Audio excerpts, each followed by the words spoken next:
Hello, hello to the Soul Up Show. If you are sad, I got you, girlie. If you are mad, no problem, sweetie. All here for your happiness and safety. Love and drama, king and dilemma. Hip hop and keep up today and tomorrow. Oh yeah, yeah. So brilliant, start strong. Oh yeah, yeah. Hello guys, and welcome to a new episode of the Soy Up Show. I hope y'all are doing well. I hope y'all are in good health, and update me about anything new in your life, in your personal life. I really want to hear stories, and I want also to tell stories. So before getting into today's topic, I just want to tell you something interesting that happened in my life lately. It's not something important, but it's really weird. If I want to describe it, it was really weird. So I always get those notifications from Uber Eats about a $25 off coupon for, whenever I order a meal, and I have never ordered using Uber Eats. I always go to the store or to the restaurants and get my food if I want to, eat outside, because I think there is no point of, eating fast food or something cooked outside at home. I want the full experience. Anyways, so I got that notification, and that day I was really busy, and I only had 1 hour free where I can have a meal, and I did not prepare a meal before going, so I needed to eat something. I was really busy, I was really exhausted, and I was like, okay, it's the right time to use that $25 off coupon from Uber Eats. And I was like, okay, let me discover. And I found a really good restaurant. It was not a restaurant, it's just fast food, and they had a double meat meal of a double meat burger with fries and a Coke with the sauces, and it was written it's $12.96. let's say that it's $13 and the delivery is free. So I was like, oh my god, I have 25 Uber dollars. It was not my money, so I have 25 Uber dollars and it's only $13 with no delivery fees. Oh my god, let take it. It was really good offer, and I chose it and I put it in my cart, and then I wanted to check out, and it was just $13, and then they gave me extra $8 as extra fees and taxes. I was like, okay, it's now $21, but it's not my own money, it's Uber dollars. So I was like, okay, let's do it. And on the checkout they told me that I'm gonna pay $8. What do you mean I have 25 Uber dollars and the total was $21 and I gotta pay $8 extra? I said, this is really interesting, and I went and I read all of the customer information that they gotta tell you before even putting in your mind that it's 25 Uber dollars and you can use it whatever you want. So I read the information, and there were a few things that you cannot use the $25 for, and they are the supplements. So if they only will pay for your burger, and there is no $25 burger, of course, so they're just gonna pay for your burger, and the rest, which is the fries and the Coke and the sauces, are, you gotta pay that. So I was like, okay, it's only $8. And then they told me, do you want to tip your driver? Of course we're gonna tip our driver. We're not gonna let her, she was a girl and she looks really young, I'm not gonna let that girl run, I'm not gonna let that girl drive in the heat to deliver my burger, and then I'm not gonna tip her. Of course I'm gonna tip her, and I tip her, and at the end it was $13. So it was a whole roller coaster for me to order a $13 meal, thinking that Uber is gonna cover all of the $13 and I'm gonna have extra $12 for the next order, but it turned out that they paid for shit and they did nothing, and it was a whole scam. This is one of the most interesting discoveries that I've found in the marketing industry of the companies here, and it's really, really scammy and fishy. And really, I always, see those notifications from Uber that, we're gonna cover for the first order $25, and they covered for nothing. And they got their money, and I paid for the whole meal, and it was nothing. Anyways, it was a whole story just to tell you guys that you should not fall for those marketing scams like I did. It was something really interesting that They promoted that they are gonna pay for the whole meal, but at the end, no. I paid for everything and they got the money. It's really sad. Okay, let's move now to our main topic and why I'm filming this video, because I am here for you girlies. And this whole show is to support you and to not let you waste any second of your priceless time on a useless man. And if there is one thing that a useless man is good at, it would be practicing weaponized incompetence on people around them. And it's you. I'm talking about you. You are the people around them. And let me first explain to you this. Men are really simple and humble creatures to the point where their behaviors will match 100% a textbook description or definition of inappropriate social habits. So I'm telling you, girlie, once you see these behaviors or patterns, just diagnose him with weaponized incompetence, and I'm gonna sign on that paper and put the fingerprint of the 10 of my fingers on it, just because it's so official. There is no hidden games when it comes to this type of behavior. So listen to me carefully and try to understand each word of what I'm gonna say next. Weaponized incompetence, and also it can be called as strategic incompetence, because believe me, it's not a disability that the boy was born with and they cannot change it or get over it. No, girlie.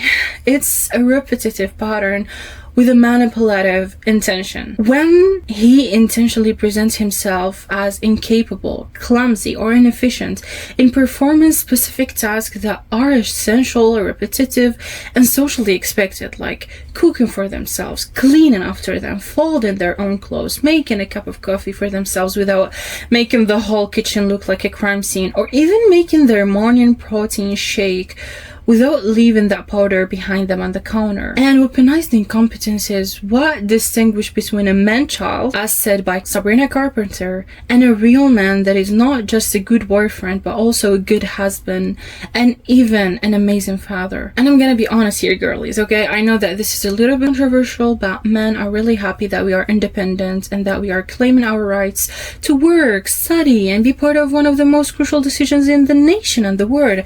Not because they are happy about our happiness or want us to achieve our dreams and financial independence. They are men and they act men. They do their best to take as much responsibility out of their shoulders as they can. And hear me out. I know I'm getting myself into a lot of controversial details, but hear me out. Since the early days of humanity, men are just trying to throw all of the responsibilities on women by convincing them that they can do it better, and men don't have the patience or the emotional intelligence to complete these tasks. Men have been using us for so long. Even during the wars, they handled us all the tasks they hated to do, convincing us that we are better at them. I'm not here talking about sending us to the mountains in military uniforms with guns and hopes to save the country and the nation. No, we're used to do all the tasks that seemed impossible for them by playing with words and expression here and there and changing the meaning depending on the situation. At the end, we achieved their goals and did what they hated to do. And hear me out. In 1914, Britain was at the start of the World War I, and the government and military were eager for men to enlist.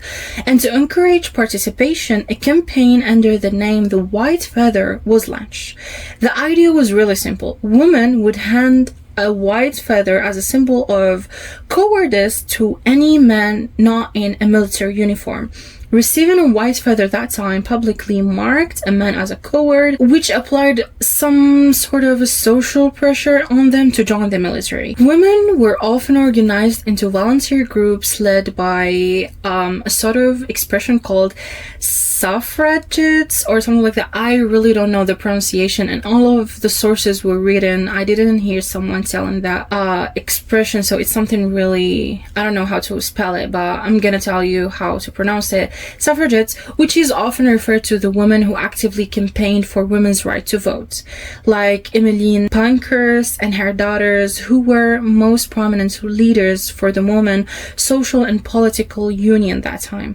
And they took the feather into public spaces, train stations, streets, and workplaces, and handed them to young men walking by, often strangers, as a way of enforcing social expectations. And the campaign quickly spread, with hundreds of women participating and thousands of men receiving the feathers. On the surface, it was more about the patriotism and duty, but if you look closer, it was more about the emotional labor and social enforcement that were placed entirely on women. They were effectively carrying the weight of social morality, when men could benefit from the system without putting themselves in real danger or making difficult choices. You know, the real men that were thinking that they were making the decisions, were there in their chairs doing nothing, and sending women to the public and giving them all of the weight of the responsibility to choose which man is allowed or which man needs to go to the military and defend our nation.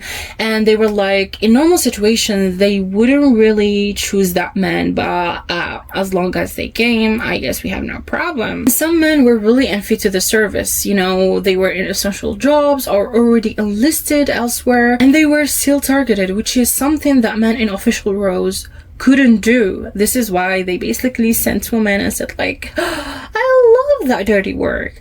And they relied on us to do the social dirty work and the public shaming, enforcing the gender norms and applying pressure, while still benefiting from the moral and the social approval when they did act. So the White Feather campaign is a really historic example of weaponized incompetence at a social level. Men in the official roles were acting helpless and incompetent and sending women in the public doing their dirty work, which is something that men are still doing until today. They are using the fact that us women are working so hard and trying to make it through life with our own efforts, go to college, get a nice job, and be independent financially, to take off all those adult responsibilities out of their shoulders and live freely with no moral and social barriers. 100 years ago, the men were working every day to buy a house, a car, provide their families with everything they need, and even get ashamed if their women go out and work, because they considered that as a sign that they were not working enough and their job couldn't support their families to the fullest. But now we are expected to work, pay the bills, the same way men do. And I know, we're living in one of the worst economic phases in the history of the humanity, and both men and women are obliged to leave home and work to provide for themselves and their children a decent and acceptable financial state. I'm not here saying living in a mansion or driving Porsches. We're here just talking about buying clothes, shoes, grocery, and letting the children just go to school. But men are men, and they will always be men and act men. No matter how many responsibilities will be taken out of their shoulders, they will do their best to take off as many other adult responsibilities as they can. Let's imagine a modern century couple where they are both having a 9-to-5 job and living in a glass house where we can all see their day and listen to their conversations. We stalk them every day from home to work, from work or home. We can see the details of their routine, their habits, to the point where we can even predict how they will act in a certain situation. So we take notes on each move they make as if they are our experiment mice. With time, we concluded a pattern, a routine that repeats itself disgustingly every day. At the same time, like an unreleased episode of the Black Mirror. It's 6:30 a.m. and she's already awake, coffee in one hand, laptop in the other, mentally running through her to-do list, work emails, lunch prep, laundry, cleaning. She's carrying the weight of a small army before the world even noticed that. Meanwhile, he's in bed, phone in hand, eyes glued to the screen, scrolling on TikTok like a full-time job. When she gently nudges him to make them breakfast, he groans like she just asks him to lift Mount Everest. I can make coffee, I'll burn it, maybe you should. And just like that, he dodged the first adult responsibility of the day. She goes to work and he claims that he tried to make breakfast, leaving a sink full of burned eggs and a trail of crumbs like a sad crime scene. She cleans it up anyway because she can't stand to leave him starving, even though he is literally capable, but he just refuses to do that properly. At the office, she's answering emails, attending meetings, juggling tasks. He texts, "Oh babe, I tried to do laundry, but I think I broke the washing machine. Can you please book a specialist to fix it?" She stares at the text, feeling her blood pressure spike. That's not incompetence. That's a strategy. This is manipulation. That's somebody forcing her to carry their life while pretending to be helpless. After work, she's exhausted, sore, and mentally drained. She gets home to find him on the couch watching his losing football team, snacks everywhere, laundry untouched, dishes still dirty. He smiles innocently and say, I just can't do these things, I'm hopeless. Her jaw tightens, her heart sinks, she's angry, she's sad, and somewhere deep down she knows this is a pattern, this is not a mistake, this is not a disability. Again, she books an appointment to fix the laundry, she washes the dishes, she makes dinner, and all the while he sits there perfectly comfortable, perfectly unbothered, and perfectly performing the helpless role. By the end of the night, she's tired in a way that no sleep can fix. She's carrying the emotional and practical weight of both of their lives, and he has yet to lift a finger intentionally. That's the cruel reality of weaponized incompetence. It's invisible to the outsiders, but inside the apartment, it's a slow burning theft of her own energy, her patience, and her joy. I know you can feel angry and sad for her, and she feels sad too, but not for herself. She feels sad for him. She thinks that he needs her. He's disabled. He will not survive in this enormously big and giant dangerous world without her. Girl, wake up. He just can't cook. He cannot fold his laundry. He cannot put the dishes in the dishwashers. I know. You see him as a powerless creator, but he's just here manipulating you. And guess what? He has all the power. Actually, people don't gain power just by yelling and screaming and breaking dishes. Most of the time, power is gained by playing on the way we interpret words and situations, and by manipulating our guilt and desperation and even the sympathy feeling. And this is what useless men are the most good at. And I'm here to help you solve the problem, because it is just about you communicating the issue in the right way. And girly, I'm one of the strong believers that prevention is better than cure. In other words, I don't want you even to date an intentionally incompetent and manipulative man. We are not here wasting time, girly. When we want to get in a relation with a guy, we gotta first make sure that he is responsible and competent in many ways in life. You tell me it's hard, girly. How can we know that this guy intentionally can't cook or intentionally cannot fold his clothes? Because if he can't do them on the first date, we cannot force him to learn it by the second date when we don't even know what it's our favorite colors yet. Yes, I hear you, girly. It is hard to actually know if someone is gonna use weaponized incompetence, but it's so possible if you just catch the signs and outsmart him. I'm gonna give you hacks to detect on the first date if he is emotionally manipulative or not. And hear me out, okay? So let's say, honey, that you are going next week on your first date with Dalen. A tall and good-looking man. He works in finance with a trust fund. In other words, he's your dream man. I want you for the upcoming week to practice on the questions you're gonna ask him during that date, okay?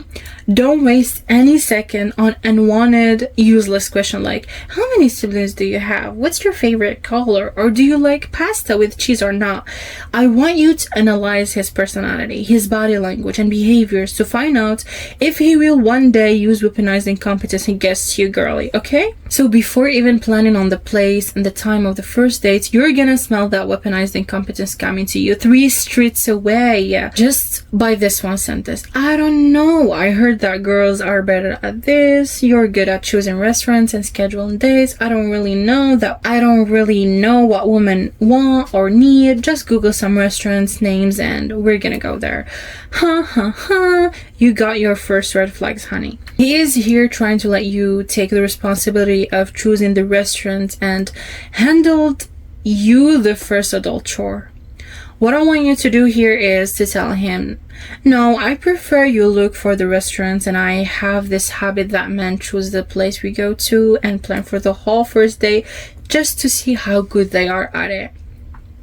Here, you are firmly stating, no, babe, you're gonna do it, and he will take that as a sign and send you the name of the first restaurant that pops up in his Google Maps when he searches for the words restaurants. He doesn't even bother himself to Google best 10 restaurants in New York for the first date, or to go, he just wrote the word restaurant in Google Maps and chose the first one, or just scroll down a little bit, 2 or 3 restaurants down, to make it obvious, and sent it to you. The location is horrible, the rating is 3.1, the reviews are on another level. Like, John is saying that one day he saw a rat getting out of the kitchen. Melissa says on another comment that the meat they ordered was not cooked well and it smelled really bad. And you keep scrolling, reading those reviews, and none of them encourage you to go there for the first date with someone that you really care about.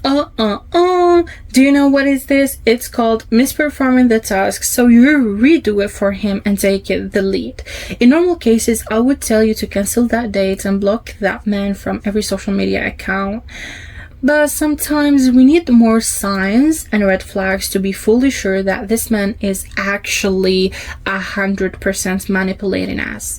So let's say you did not comment on his choice and you kept it for yourself, and the day of the date just came and you sat in the table, your waiter came and he handed you the menu and you started both talking. Here is the best occasion to test his empathy to others, because men who weaponize their competence, they lack for a proactive empathy. Tell him, oh my god, I just had a long and a crazy day at work. I feel like I'm just fighting with deadlines. Sweetheart, his answer is what gonna let you decide if you want to go on a second date with him or just cut that relation with him forever. So if he offers support, ask follow-up questions, or try to brainstorm with you for a solution, like, oh my god, you really need a drink, take it easy, don't be tough on yourself. Or he tells you, yes, the work environment these days is crazy, girl, I understand that I'm an employee and the deadlines are my biggest nightmares, but what helps me to be normal and take control over my feelings was listening to podcasts, practicing yoga, going on a walk or a run, just to take it easy and get out of that stressful mood. Okay, honey, I'm gonna tell you that. Marry him on the spot. He really feels bad for you and want you to communicate your feelings to find a solution. But on the other side, if he just smiles, skips whatever you said, ignores your complaints, or even worse, starts talking about his own stuff with his toxic work environment, not to let you know that it's something so normal these days, he knows that, he suffers from that, and he understands your feeling. No, he is here just competing with you on whom is suffering more. He doesn't like to see other people complain around him. He thinks that he's the only person allowed to do that, which will be so obvious when you start dating him or moving to live together, or even worse, get married. Because the first symptom of weaponized incompetence is emotional invalidation and comparative suffering. He basically responds to your pain and complaints by saying that others have what's worse, to silence and downplay your own feeling. And just to make sure that we are on the table with the wrong man, I want you to test him once again, because we don't want to risk it. We just want to be sure 100%. Okay, hear me out. One of the most common patterns of this type of man-child is that they don't do any effort to improve on something they are bad at. Let's say you tell him about something you are really interested in, like playing piano. If he responds by, oh, that's awesome, I would never do that. It requires a genius like you to do it and a lot of practice, and I'm not that dedicated. Girly, you must hear that as, I'm lazy, I'm stupid, and I will never work hard on something I want to improve in. I'm boring, and somehow I have always negative thoughts or comments to share about something purely beautiful, like you enjoying playing piano. Men like him that avoid things they suck at and never seem to show interest in improving their skills are the type we're talking about today. They are the ones that will put the colored and the white clothes together in the same load in the washing machine so you will never give him that task again. They are the same men that will intentionally burn the food and turn the kitchen into a crime scene. And they are the same men that will bring you dog food when you ask them to pass by your workspace and bring you lunch. Because you forgot to pack yours and you were just rushing in the morning to leave house and couldn't make a proper warm meal to take it with you on work. I know now you might tell me, oh girl, stop exaggerating. Why do you mean, how can an adult bring dog food for his wife instead of a proper meal for her lunch break? But I have really bad news for you because I'm not even joking. This is something real and it happened in public. I was scrolling on TikTok and my algorithm really tried to let me hate men more by suggesting for me on my For You page a video that was weird, and it had 32 million views of a girlie sitting in what seemed to be a work desk with a collection of cute photos behind her of her and her husband on the background in different stages of their relation, the day of their marriage, her in the white dress, their pregnancy photo shoots, and other photos that really show how deep and beautiful that relation is on the surface. I know it's deep on the surface. What do you mean? It's really something complicated to explain, but there are some relations that are really good deep in the surface. The video was titled as "Unpack the lunch my husband packed for me," with 3 dots at the end of that sentence. And these 3 dots really meant something that I didn't expect, but it was so terrible. So she was showing a big black and white lunch bag, and by the way she was holding it, it seemed really heavy, and it seemed like she's gonna throw the biggest "what's inside my lunch bag" and brag about how amazing her husband is. So she firstly grabbed an open family size bag of cookies and then a huge bag of pretzels. But the plot twist is that there were no remaining pretzels in the bag from the sound of the object shaking inside it while she was moving that bag. You can really conclude that it contained just those small pieces left on the bottom that nobody can consume and nobody can eat. Yeah, and they were in that bag. And next we have a full and cut red apple. Good.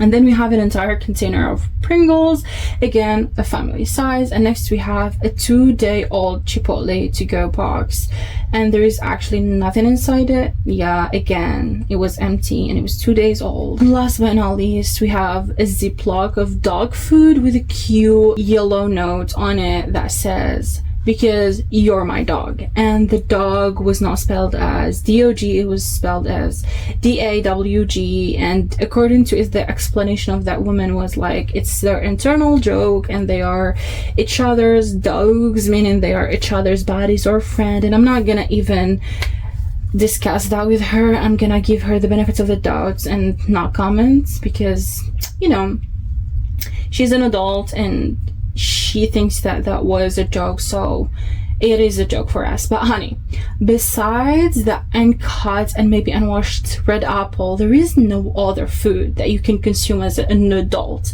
And the man here is using his incompetence to not let you give him any additional tasks, to just depend on yourself and pack your own lunch. But accidents happen. You might not hear the alarm in the morning because you didn't sleep all night taking care of that baby you both birthed, and your husband doesn't know really how to deal with the baby, knowing that you are both new to the parenting world.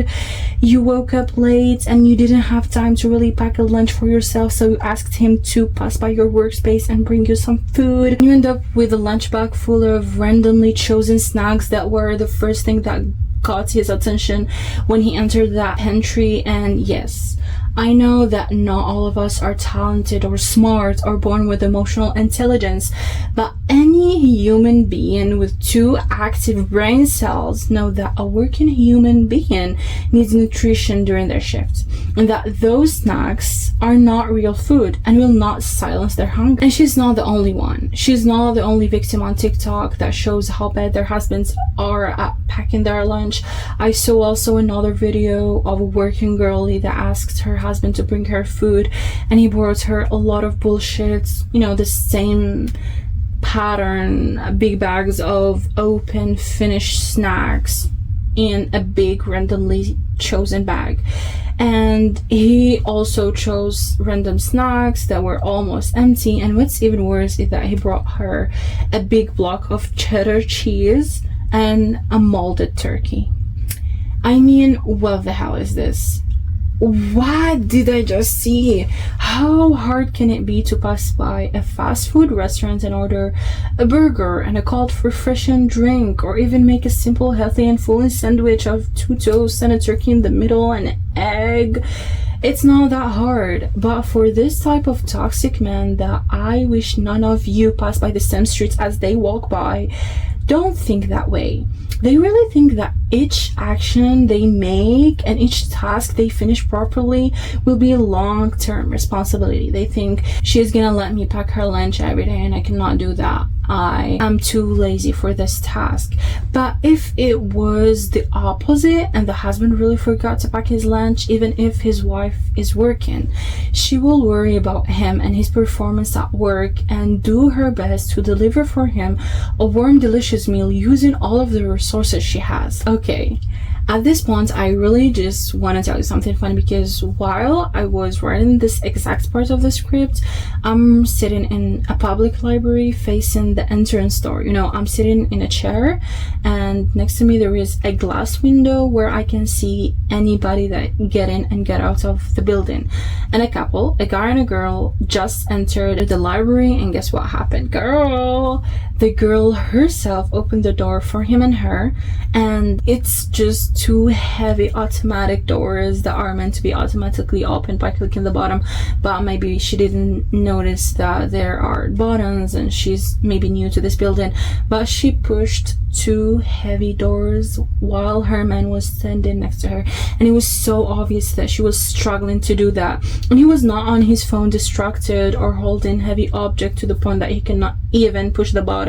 He was just standing there and smiling at her while she was opening those 2 heavy doors for them. Even if they were not dating, they were just friends or siblings, you must act like a man and take that damn responsibility and open that damn door. And what's making me even more angry now is that that door is really heavy. I've tried that before because I didn't notice the button too, and I didn't know it's an automatic door. And obviously she was using all of her body weight to push it, and he was just there standing and smiling in her face.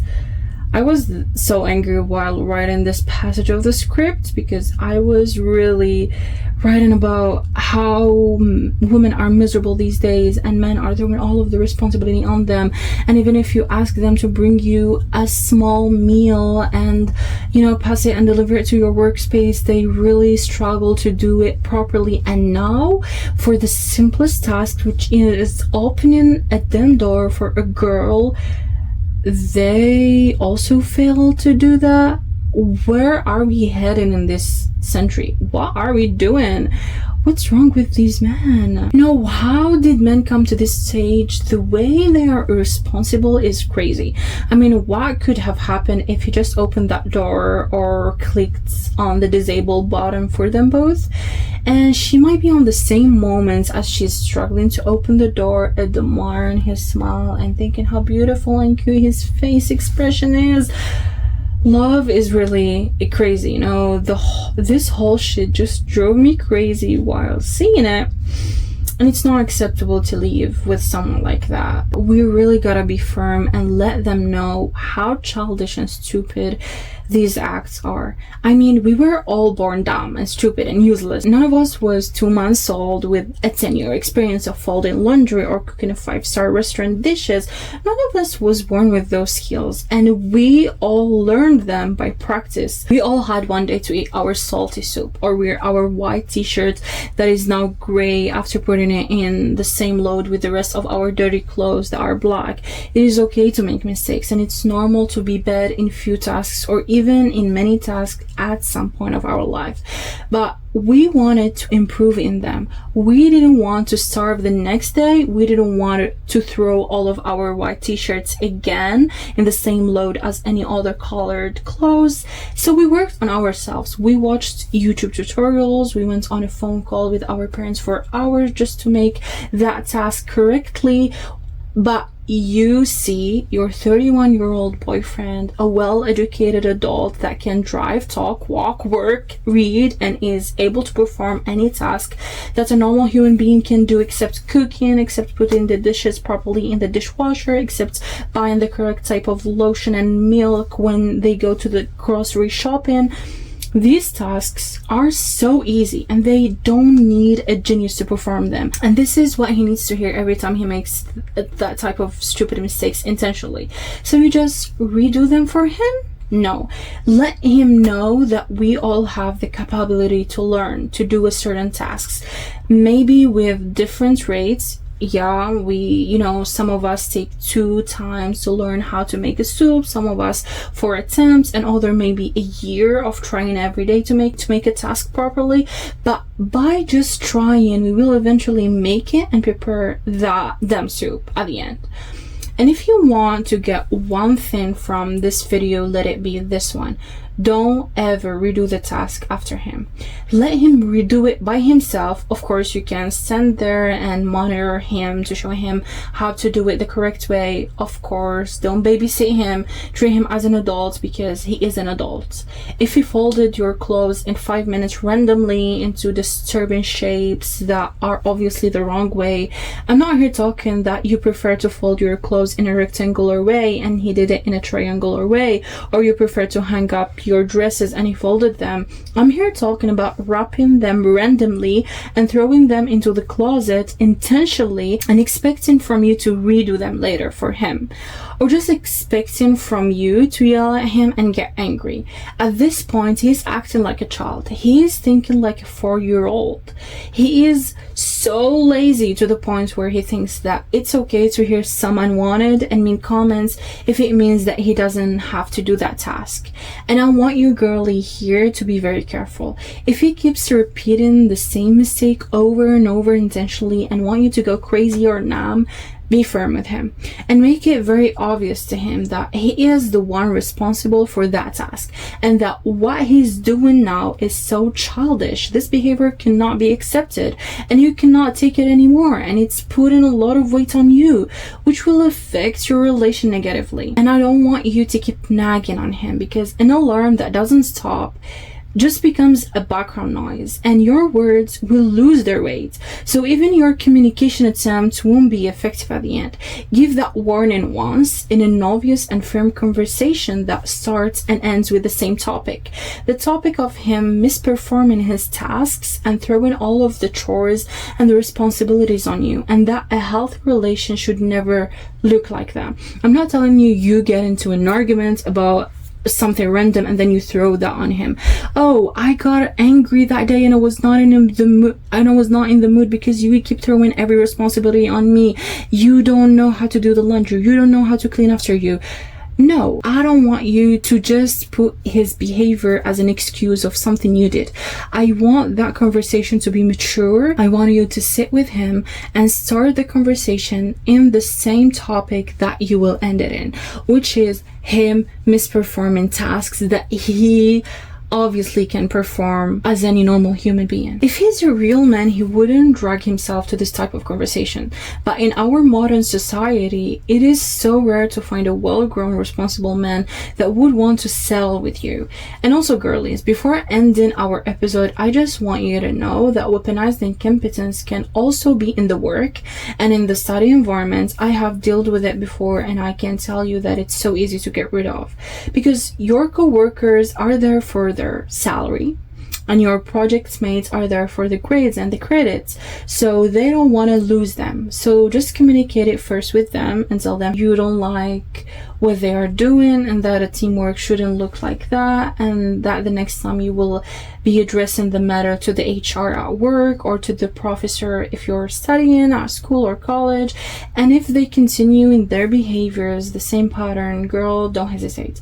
Just report them to the HR or to the professor and everything is done. The problem is solved and just send that email. And the company won't waste their resources on an employee that doesn't perform their tasks properly.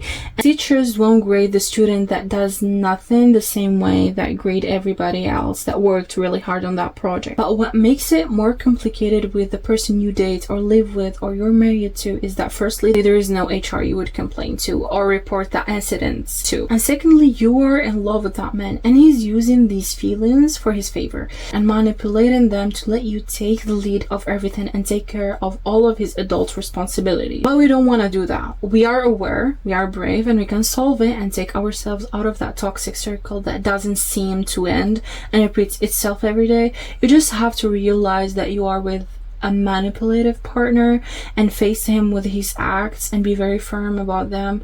Don't let any incompetent child man absorb your energy and waste your sweetest days. And yeah, I'm like that. We've arrived to the end of today's episode. Thank you very much for watching, listening on streaming today's episode. See you in the next one and keep your hard work. Goodbye, girlies. Goodbye, girls. The episode is done.